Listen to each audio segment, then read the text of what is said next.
Какво бихте пожелали на нашето училище по повод 1 ноември, на колектива, учители, ученици? На учителите пожелавам упорит труд, вдъхновение, да се раздават до край и да изграждат личности. На учениците бих пожелала да бъдат упорити, да бъдат амбициозни, да следват мечтите си, да бъдат добри хора.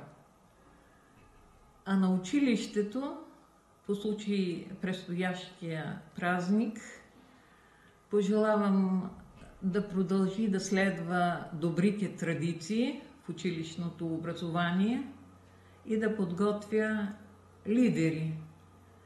За да бъдеш лидер, са нужни няколко качества: интелект, енергия и морални ценности.